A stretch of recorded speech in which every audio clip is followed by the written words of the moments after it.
Hello movie lovers. ఈరోజు మన master hero మన సూర్య సూర్య గురించి మాట్లాడుకుందాం. సో సూర్య ఇప్పుడు కొత్తగా రెట్రో సినిమాతో ప్రేక్షకుల ముందుకు వచ్చాడు. కార్తిక్ సుబ్రత్ దర్శకత్వం వహించిన ఈ చిత్రం మే 1న విడుదలైంది. కానీ ఈ సినిమా ముందు ఈ నటుడి కెరీర్ గురించి చాలా కోల్పోయింది. కంగువా వంటి సినిమాలతో పెద్దగా సక్సెస్ సాధించలేకపోయాడు. అంతకుముందు వచ్చిన ఆకాశనీయ అద్దుల, జై భీమ్ ఓటీటీలో హిట్ అయింది. సో కంగువా భారీ అంచనాలతో రిలీజ్ అయ్యి సినిమా ఫెయిల్ అయిపోయింది. సో పెద్ద ఫ్లాప్ అయిపోయింది. దాదాపు 200 కోట్లు ద్వారా కలెక్షన్ వచ్చాయి.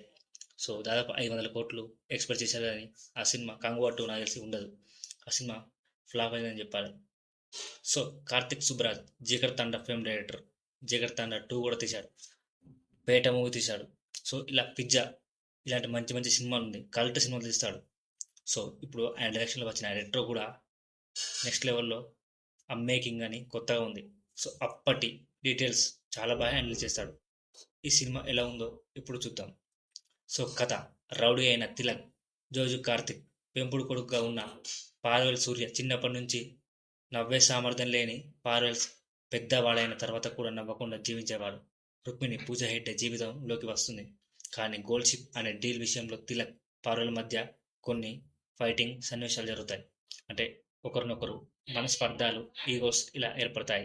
సో ఆ సందర్భంలోనే పెళ్లి సందర్భంలో తిలక్ చేతి నుంచి పార్వెల్ మాన వైకనంగా నరికేయడం, అంటే ఒక విధంగా నరికేయడం. ఆ తర్వాత జైల్లోని పెళ్లి ఆగిపోవడం. మరింత సమాచారం కోసం పార్వెల్ని తిలక్, ధర్మ, ప్రకాష్ రాజ్ జైల్లోనే అరెస్ట్ చేస్తారు. సో ఇది కొంచెం ఓల్డ్ ఏజ్లా నడుస్తుంది. సో పాత కథనే. ఇక కథ అండమాన్ దీవికి షిఫ్ట్ అయ్యాక దాని దిశలో మార్పులు చోటు చేసుకుంటాయి. పార్వెల్ రుక్మిణి జాడ కోసం ప్రయత్నిస్తాడు. ఇందులో కథా విషయాలు, సీక్వెన్స్లు ఒక్కటిగా వర్కౌట్ కావడం లేదు. సో కార్తిక్ సుబ్బరాజ్ అంటేనే ఒక రెట్రో, అంటే ఒక ఓల్డ్ బ్యాక్గ్రౌండ్ ఇస్తారు. ఆ కాస్ట్యూమ్ కానీ డిజైన్ కానీ వేరే లెవెల్లో ఉంటాయి. సో ఫ్లాష్ బ్యాక్, క్లైమాక్స్ ట్విస్ట్లు అన్నీ అనిపించకుండా సాగినప్పటికీ యాక్షన్ సీక్వెన్స్లు, హీరో అభినయం చాలా స్టైలిష్గా డిజైన్ చేయబడ్డాయి. అయితే క్రమబద్ధంగా కథలో ఏదో ఒక హైపర్ మూడ్ లేదా టెన్షన్ స్థితి ఉండాలని అనుకున్నప్పుడు అది అంతగా వర్కౌట్ కాలేదు. సినిమా శైలి కొత్త, స్లోగా మరియు కొంచెం ఇబ్బందిగా ఉంది. సో కంటెంట్ కూడా పాత అనిపించింది. కానీ సూర్య మాత్రం నెక్స్ట్ లెవెల్.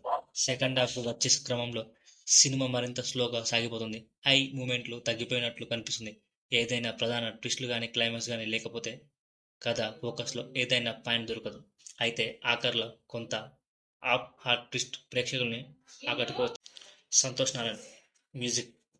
సో మ్యూజిక్ బాగానే ఉంది. నాకైతే బ్యాక్గ్రౌండ్ మ్యూజిక్ చాలా నచ్చింది. సో బ్యాక్గ్రౌండ్ ఆర్ఆర్ కానీ ఆయన బాగానే చేశాడు. సో ఈ యాక్టింగ్ విషయానికి వస్తే పూజ అయితే బాగా చేసింది. కానీ సూర్య మాత్రం నెక్స్ట్ లెవెల్ అని చెప్పాలి. ఎందుకంటే సూర్యనే కల్ట్ క్లాసిక్ అని చెప్పాలి. సో ఆయన గెటప్, ఆయన వాకింగ్ నెక్స్ట్ లెవెల్లో ఉంది.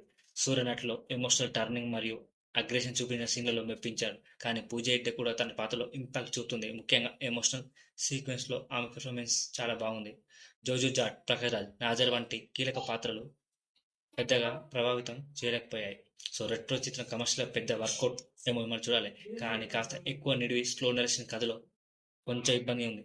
ఎందుకంటే జిగర్ తాండా కూడా మంచి సినిమా, కానీ పేట కూడా మంచి సినిమా, కానీ బ్లాక్ బస్టర్ హిట్లు కావు.